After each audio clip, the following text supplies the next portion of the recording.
Okay, welcome for the class of today, and I'm going to start the class right away so that we can be able to learn something. And we are going to look at the folding, and folding. We are going to look at folding and folding. Folding. I want to cover something also on folding. So, what is folding? Folding basically is we're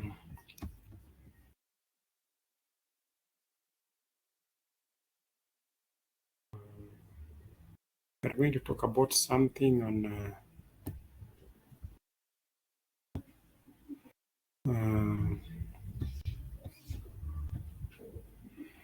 we are going to talk about something on folding and faulting.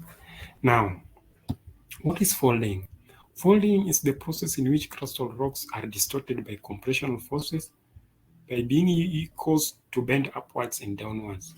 It occurs on fairly young sedimentary rocks, whereby now these forces usually act upon the sedimentary rocks and causes what? Causes distortion and the bending of the what? Of the crustal rocks to fold, maybe fold mountains. Now, we have got different parts of fold. And one of the parts of fold that we have is anticlines. And they are also referred to as the upfolds. We have got the syncline, which are also referred to as the what? Are also referred to as the downfalls. We have got the crest, which is the uppermost part of the anticline. We have got the trough, which is the lower part of the syncline. And also we have got the limb and the axis. Axis are just the line drawn vertically through the center of the anticline. Now we have got types of fold. And one of the types of fold that we have is simple symmetrical fold. We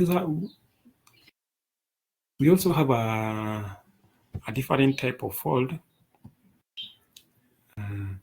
We have I hope my screen is very clear. Let me enlarge it a bit. We have got asymmetrical fold. We have got simple symmetrical and asymmetrical fold. These asymmetrical fold, they are which are symmetrical about the anticline axis, or in which one limb is steeper than the other. That is what differentiates it from the simple symmetrical fold. We also have got the overfolds, in which anticline of one fold is pushed over the limb of the other. The same way we have got the isoclinal folds. This one, they are packed closely together and with limbs almost parallel to each other. The vertical isoclinical folds are formed by compressional forces of equal magnitude, which include isoclinical folds are formed by forces of unequal magnitude. And we have got recumbent folds. We have recumbent folds and anticlonium and synclonium complex. What are the resultant features of folding? What are the resultant features of folding? One of the resultant features of folding is that they form what? Fold mountains. One of the features is that they form fold mountains. This is one of the results of what? Folding. World highest and most impressive mountains and the most conspicuous features of folding. One of the mountains that we can talk about is Himalayas. That one is in Asia. Everest, which is the largest and the tallest mountain in the world. We have got Andes, Peru in South America, Alps in South Central Europe, and we have got Atlas in Northwest. Also, we want to talk about some of the that explain the origin of fold mountains. And one of the theory is contraction theory, which explains that during the Earth formation surface,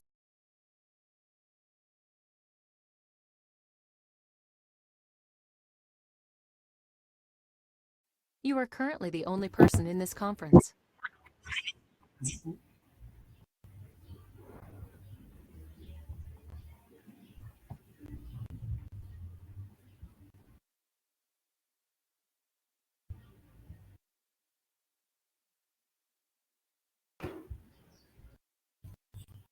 One of the theories of origin of fault mountains is contraction theory.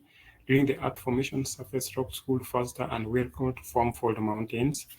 Then we have got convectional currents theory. Horizontal convectional currents in the middle exerted frictional pull on the crustal rock. The continental crust were pulled towards each other, sediments between them were squeezed into faults. And then we have continental drift theory. That one is now during the break of Gondwana land, India drifted northwards and so on and so on.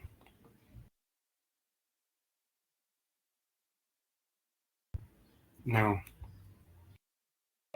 let's talk about something on faulting. Faulting is the cracking and fracturing of the brittle crustal rocks due to tectonic forces. Tectonic forces are the forces such as the tensional forces, these forces that moves away each other. Faults are fractures or cracks that develop in the crust. When tensional forces cause crustal rocks to stretch and fracture, when tensional forces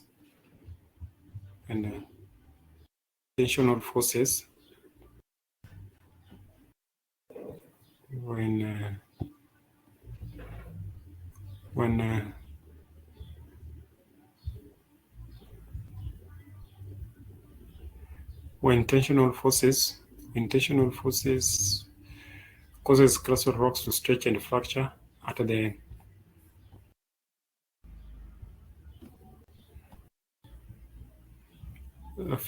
region of maximum tension.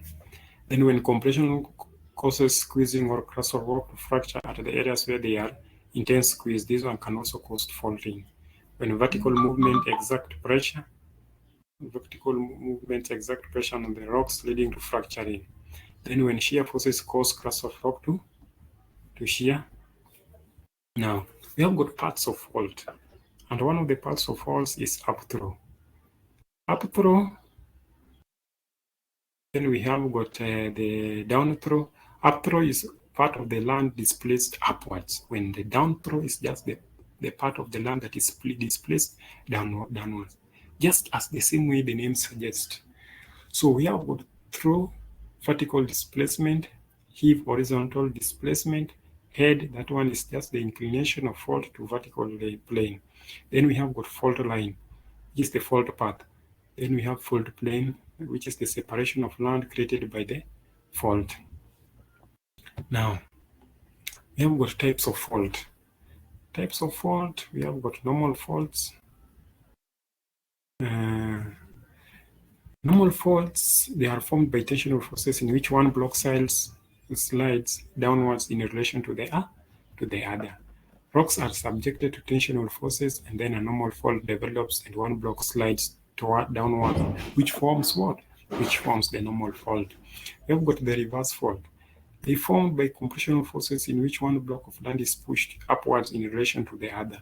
Rocks are subjected to compressional forces, then a reverse fault develops, and one block is pushed over the other. This leads to the formation of the reversed fault. We have got shear or tear fault. Just as the name suggests, they are formed by shear forces in which adjacent blocks of land slides past one another. If a shear fault occurs between continents, it's called what? A transform fault.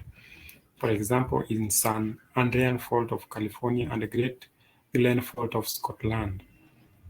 Then we have got thrust fault. They are formed when strong compressional forces cause almost horizontal faults to develop and one block of land is pushed over the other. Then we have got anticlinal fault. Anticlinal fault, they are formed when anticlines are compressed further and cracks form on the crest. Now we have got the features that are results from faulting, and one of the features that result from faulting is fault scarp or escarpment. Steep line of slopes formed by vertical movement of earth along a fault are exposed part of the fault plane. They may be formed due to normal faulting or reverse faulting when overhanging blocks are eroded.